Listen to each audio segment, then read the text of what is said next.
से alpha 1 to alpha n are LD क्या हो जाएंगे, लीनियरली डिपेंडेंट हो जाएंगे। अब देखिए ऊपर इसमें लिखा भी हुआ, आपको एक्सप्लेन कर देने फिर से पढ़ के देखिए जो बताया मैंने, the set of vectors alpha 1 to alpha n of a vector space V is said to be linearly independent.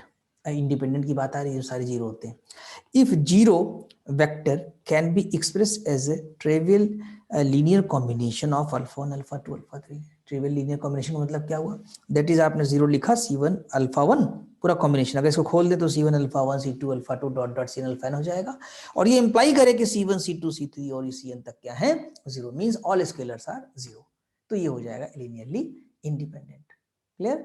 The set of, क्यों होगा देखो, हमने आपको कंसेप्ट एग्जांपल से यहाँ क्लियर किया है कि ऐसा होता है इस वजह से। डिफिनेशन बनी कैसे, डिफिनेशन बनी कैसे वो एग्जांपल से हमने क्लियर किया है, वरना तो डायरेक्ट डिफिनेशन सब लोग याद कर लेते हैं, लेकिन हमने एग्जांपल देके क्लियर करने की कोशिश की कि आपको समझ में आए कि ये डिफिनेशन भी कैसे बनाई गई है, कैसे सोचा गया इसके बारे में। ठीक। The set of vectors alpha 1 to alpha n of vector space V set to be linearly dependent if zero vector can be express as a non trivial linear combination. That is अगर zero vector को लिखा आपने तो not all CIs are zero, all नहीं होंगे zero, at least एक ऐसा होगा जो नॉन जीरो होगा। ऑल अगर हो गए तो लीनियरली इंडिपेंडेंट में चला जाएगा। ठीक, तो दो बातें अभी क्लियर हो गई, लीनियरली इंडिपेंडेंट क्या है और लीनियरली डिपेंडेंट वेक्टर्स क्या होते हैं।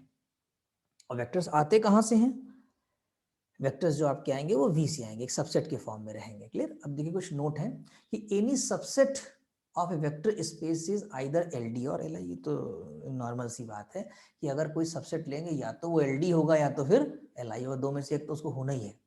Any subset of LI is LI, ये बहुत इंपॉर्टेंट बात है। अगर लीनियरली इंडिपेंडेंट सबसेट है, मान लीजिए उसके पास 10 वेक्टर्स हैं, अब आपने 4 वेक्टर्स का एक सबसेट और बना लिया उस 10 में से निकाल करके, तो जो 4 का बनेगा वो भी कैसा होगा, LI, क्योंकि सबसेट है। क्लियर।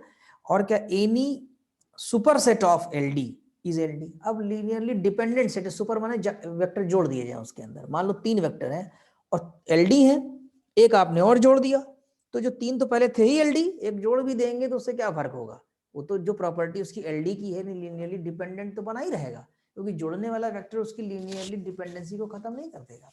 सुपर सेट है ना, तो वो 3 तो मौजूद हैं, जिन्होंने उसको लीनियरली डिपेंडेंट बनाया था वो तो कहीं गए नहीं सुपर सेट में। ठीक। अच्छा, अब आप ये पूछ सकते हैं, सवाल चौथा नहीं है इसके अंदर, कि LI में अगर एक वेक्टर जोड़ दें तो क्या होगा।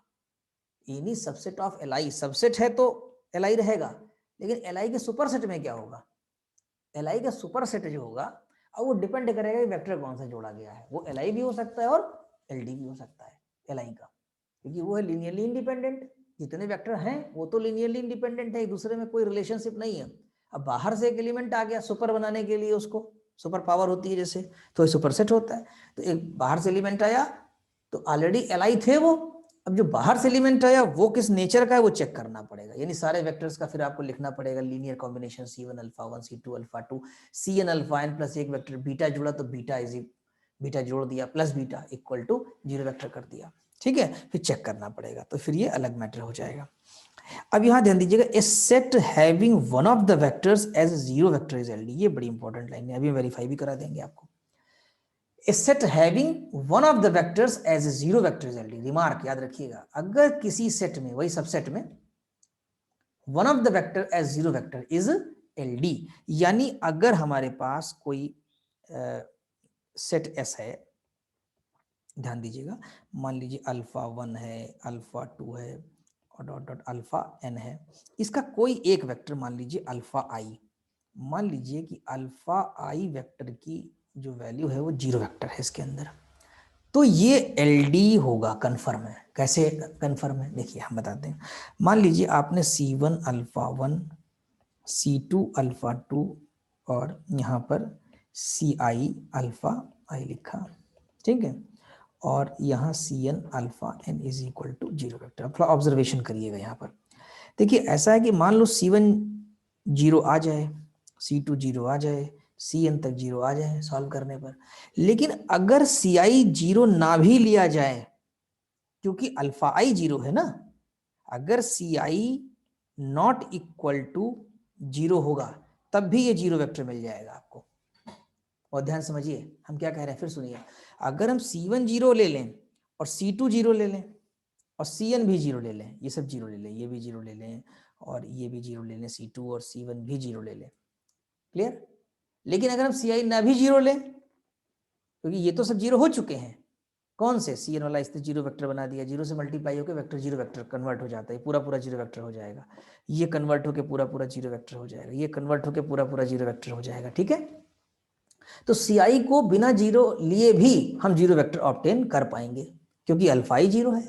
तो एक नॉन जीरो तो आ गया बीच में Ci का मतलब है चाहे C4 हो चाहे C5 हो, मतलब पांचवा एलिमेंट हो छठा एलिमेंट हो, कोई अगर एलिमेंट जीरो वेक्टर के फॉर्म में है तो ये कन्फर्म है कि उसके कोफिशिएंट को बिना जीरो लिए हुए भी जीरो वेक्टर ऑब्टेन किया जा सकता है। यानी एक नॉन जीरो एलिमेंट तो आ गया ना बीच में, C1 C2 Cn तक के बीच में, तो जब नॉन जीरो आ गया तो फिर ये एलडी बन गया। इसको देखिए यहाँ वेरीफाई नहीं करा है, दूसरे तरीके से थोड़ा सा तरीका चेंज किया है, 1 लगा के दिखा दिया है। देखो alpha 1 alpha 2 alpha n vector लिए having one of the its element alpha I is equal to zero vector, then we have या वी राइट, हम लिख सकते हैं 0 अल्फा 1 0 अल्फा 2 0 अल्फा 3 और 1 अल्फा I दिस, ठीक।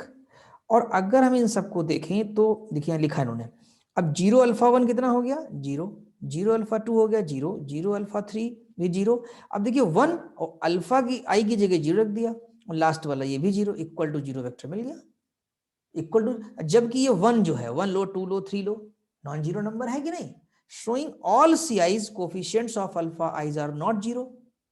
कहाँ लेना पड़ा, हाँ कुछ टाइम क्लास में स्टूडेंट्स पूछते हैं कि सर इस 1 के बजाय हम जीरो ही ले लेते हैं यहाँ पर, फिर वही बात आई, जीरो ले लेते तो जबरदस्ती हो जाता है कि वो Li दिखाना पड़ा आपको, पॉसिबिलिटी तो ये भी है ना कि बिना जीरो लिए आ रहा है, तो Li तो एक स्पेशल केस है जब सारे के सारे जीरो हो जाए बिना किसी फोर्स के, क्लियर। यहाँ पर 1 लेने पर भी हो जा रहा है जीरो वेक्टर, यानी there is a option for LD, तो इसलिए ये सेट कैसा हो जाएगा, लीनियरली डिपेंडेंट हो जाएगा आपका, ठीक। तो ये बहुत ध्यान रखिएगा, a set having one of the vector as vector space is LD. अब इसी पर हम एक बात आपसे कर लें, अगर वेक्टर स्पेस V है, ठीक है, वेक्टर स्पेस V, तो वो Li होगा कि LD, खुद अपने आप में अगर देखा जाए तो वेक्टर स्पेस खुद अगर अपने आप में देखें तो LD हो जाएगा, क्योंकि उसमें एक वेक्टर बिलोंग कर रहा है, कौन सा, जीरो वेक्टर बिलोंग कर रहा है, ठीक। तो जिसमें भी जीरो वेक्टर बिलोंग करेगा वो सारे सेट जो होंगे या सबसेट होंगे वो आपके लीनियरली डिपेंडेंट हो जाएंगे, अगर एक उसमें वेक्टर एज एक element as a zero vector आ जाएगा तो,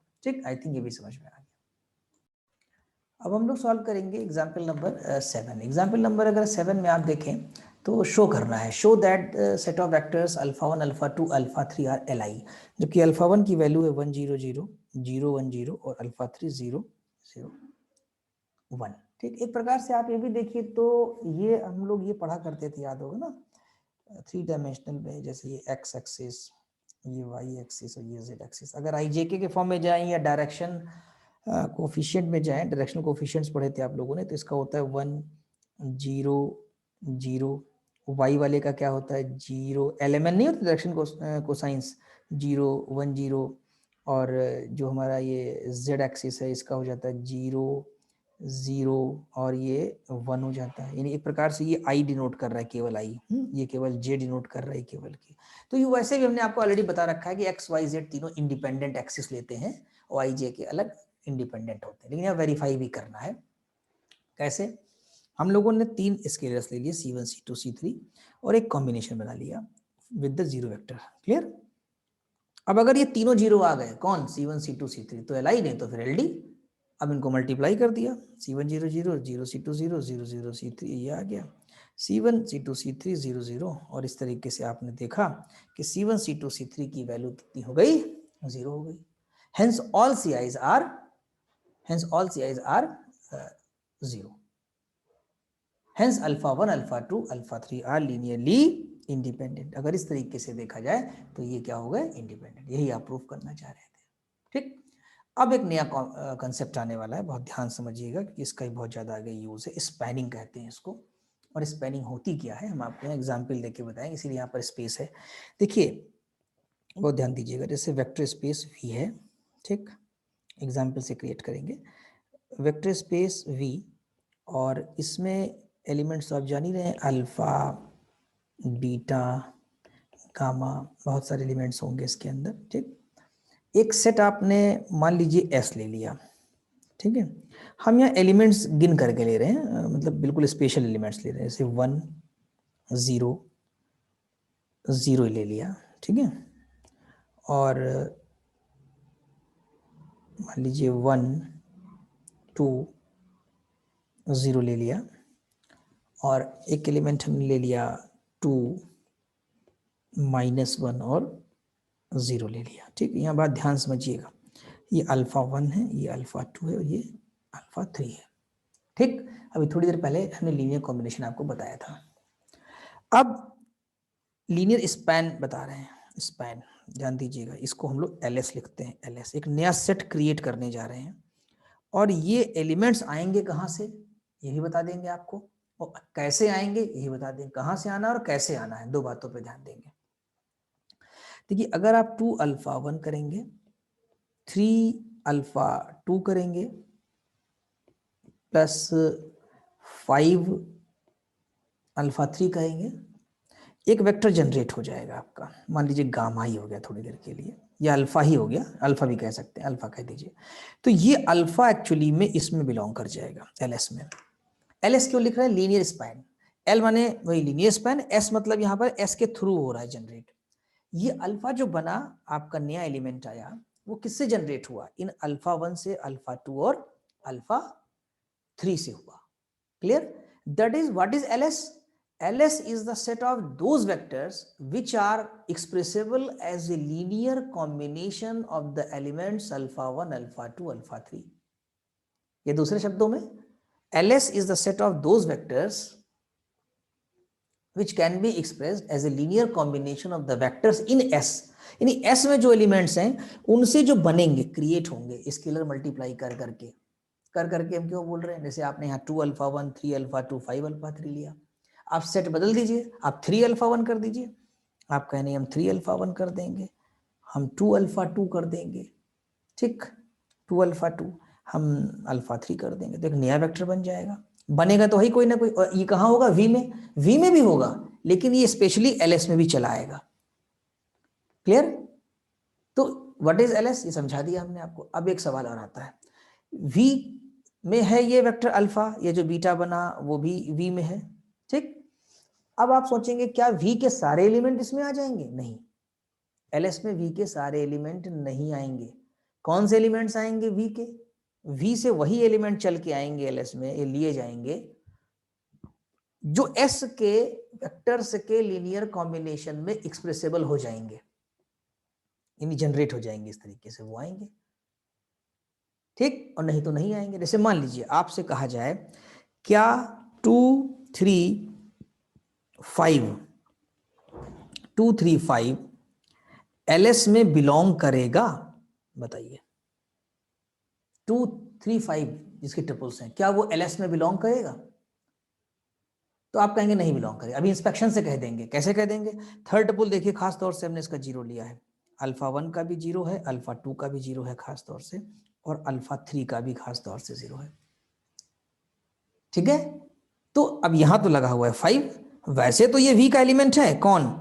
2 3 5 जो आप एलिमेंट ले रहे हैं, ये कहां का एलिमेंट है? V का है, V का है एलिमेंट, लेकिन LS में नहीं जाएगा। क्लियर? तो every vector of V is not the element of the S। S में कौन से एलिमेंट्स आ पाएंगे? जो एक्सप्रेसिबल हो जाएंगे, किन वेक्टर्स में? अल्फा 1, अल्फा 2 और अल्फा 3 में। अदरवाइज वो LS में नहीं आएंगे, V में पड़े हैं तो पड़े रहेंगे, ठीक। तो लीनियर स्पैन आपको समझ में आ गया। एक बार डेफिनेशन पढ़ देते हैं। Let S is equal to alpha 1 to alpha n be a finite non empty subset of vector space V। ये सब आपको याद करना पड़ेगा, लिख लिख के याद करना पड़ेगा। The linear span denoted by LS is defined as the set of, देखिए शब्दों पे ध्यान देंगे, defined as the set of all possible linear combinations of alpha I। all possible word लिखा हुआ है ना, सब नहीं, possible linear combinations of alpha I equal to 1 to n over f। thus LS क्या हुआ? अल्फा और अल्फा एक्सप्रेसिबल होना चाहिए किसमें? C1 अल्फा 1 अल्फा 2 अल्फा, यानी अल्फा 1 अल्फा 2 अल्फा 3 के फॉर्म में लीनियर कॉम्बिनेशन में आना चाहिए, ठीक। और शॉर्टकट लिखेंगे तो और alpha LS is equal to alpha, alpha is I equal to 1 to n CI alpha I। अब मान लीजिए इसमें एक एलिमेंट बीटा भी है, सपोज करिए आपने कहा कि बीटा LS में है, बीटा कहाँ बिलोंग कर रहा है, LS में बिलोंग कर रहा है, सपोज करिए आपने कहा। अगर बीटा LS में बिलोंग कर रहा है तो बीटा हमारा 100% एक्सप्रेसेबल होगा, किसमें, I equal to 1 to n और बी आई अल्फा I हो जाएगा, ठीक है, बी आई अल्फा I हो जाएगा, ये नहीं तभी बिलोंग करेगा जब वो उसके कॉम्बिनेशन में होगा। तो आई थिंक आपको ये समझ में आ गया होगा पूरा कि लीनियर स्पैनिंग क्या होती है, कैसे डिफाइन करते हैं, कौन से एलिमेंट इसमें लिए जाते हैं।